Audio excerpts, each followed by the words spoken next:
Hey, Mike North here on Fox Sports Radio with the great Mike Schmidt, who's out there getting ready. He's promoting Pepsi Max. Got something special coming up. What's up, Michael?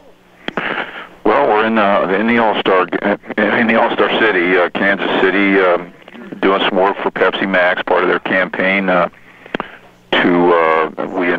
and I announced the two Pepsi Max All-Star teams that will compete in an exhibition game this year, and the two young men that won the prize to be on the teams with us, so it's pretty exciting here in KC right now. Well, that's great, Mike, and it's great to talk to you again. I don't know if you remember me. We visited I think we talked to each other about 8-9 years ago. I remember the interview explicitly because, somebody said, well, Mike Schmidt's coming up. I go, well, we had Kurt Bavacqua on, Billy Joe Talifer on. It was sound like a celebrity golf event. Yes, it was at the Tom Dreesen in Bolingbrook. Right. In Illinois, and I'll never forget this. I go, look, Mike Schmidt's one of my guys. He's better than Brooks Robinson was. He's better than Santa was, better than Maw. He not only could field his position, he could hit the ball. And so you come up, and I sit down, and the first thing I said, how you doing? You said, fine.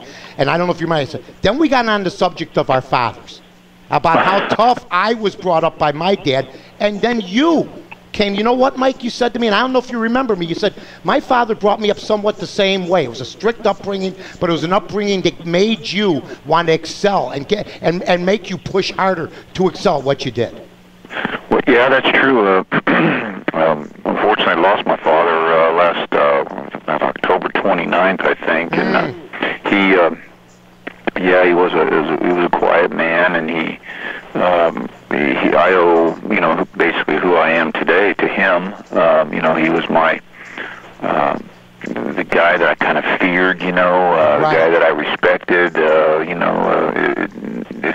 whatever he said, whatever came out of his mouth was gospel to me, and he was a good man, good father. Even if it wasn't gospel to you, and even if my father told me, something, even if it wasn't gospel to us, you adhered to what he said. This was back in the day when parenting was maybe a little bit over the top, but it just seemed to me that it instills principle, ethics, no matter if you agreed with the way your father raised you or not at times. My father and I had like a somewhat strained relationship at times because I didn't always agree with him, but it wasn't one of these helicopter dads where, you can do your own thing, but when you're in this house, you better do what I tell you to do.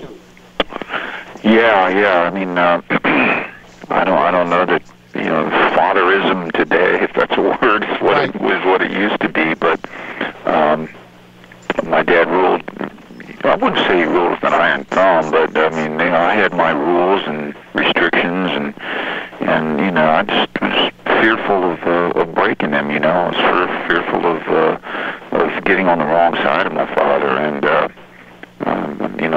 I wish that every young man in his formative years would have a chance to experience life as a young boy, as I did with the father I had. We're with Mike Schmidt, along with Cal Ripken and comedian and actor Jay Moore, two lucky consumer winners to be announced, and we'll have the opportunity to play a baseball game with the MLB legends. I want to ask you about Reggie Jackson, too. Reggie Jackson, he works for the New York Yankees, but I watch the MLB channel, I watch ESPN sometimes, and they'll be talking about guys like A-Rod, and, they'll say something, he's slowing down, he's getting older, he's got the bad hip. I don't hear now that at one time he was on illegal pharmaceuticals. So Reggie Jackson comes out and says, well, I got to be honest with you. It's cloudy because, he did some of this stuff, and then Reggie Jackson's the one that gets in trouble for telling the truth. It's almost like they're trying to recreate history with some of these guys. Alex Rodriguez, to me, Mike, for 3 years admitted to doing it. You cannot consider anything else. It wasn't cloudy like Reggie Jackson said. It was black and white. He did something that was illegal that makes him pass guys like you and Reggie Jackson up. Well, you said a mouthful there. And what, did you agree or disagree with what I said? You don't have to say anything or repeat it. Just say, do you agree or disagree? This is my opinion. I'll abstain from an answer to anything on that subject. That's as loud as any answer you could give me, Well, I don't think it would do me any good to get into a conversation about did or didn't or should or shouldn't. Well, should or shouldn't is one thing. Shouldn't, I guess, is the way I would go on that. But Hall of Fame or no Hall of Fame, all of that, I don't have personally, myself, any opinion that I could give, I surely would want to give publicly. I feel bad for Reggie. Of course, he doesn't have the fear of telling it like he sees it, and that's his prerogative. It's a free country. It's, Reggie. Sometimes you can always like Manny being Manny. It was Reggie being Reggie, and you can always fall under that umbrella. And but the Yankees ain't backing him. Eventually everything will be fine back there. I'm sure he's made some apologetic calls to people already, and probably wishes that none of it would have ever happened. The whole idea of whether or not he is telling the truth is a subject for another time. Not to be I get public knowledge if I'm involved in it. So I think you ought to go on to the next question. All right, let's move on to the next question. I know this you've also said, though, back in the day, you might have considered using them if you knew everybody else. I did. I mean, honestly, I'd be lying if in any player of my era or age, I mean, there are few and far between that might be able to say no, they'd never even consider it. But, if us guys have been playing in the era that we're talking about now, the temptation would have been very strong.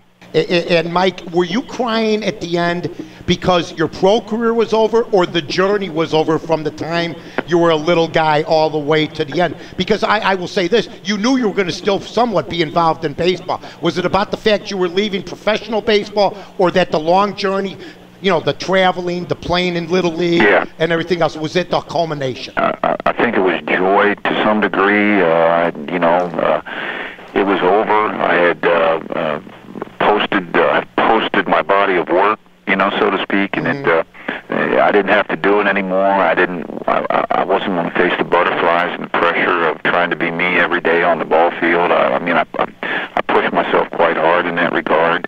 In fact, that's the reason I retired, was because I just couldn't be me anymore.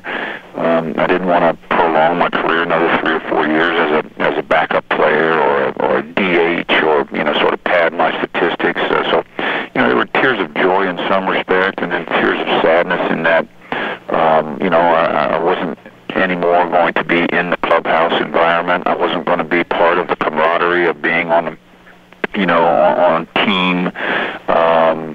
We're guys. We really had a ball, traveling and playing and getting ready for games and post-game celebrations and the sadness of losing streaks and just the daily things you go through for 7 months on a team that everybody does, and the friends you developed over years. And I was just going to have to be, give that all up, and so tears of sadness in that regard. Hey, Mike, take good care of yourself, and of course, thanks for joining us on the LegalZoom.com Celebrity Hotline for Pepsi Max. 0 calories, ladies and gentlemen. 2 lucky consumer winners today as Mike Schmidt, Cal Ripken, and Jay Moore make their selections at the MLB All-Star Fan Fest. Mike, thanks so much. Good to visit with you. Anytime. Give my friends in Chicago my best. You got it, buddy. Take care. All right.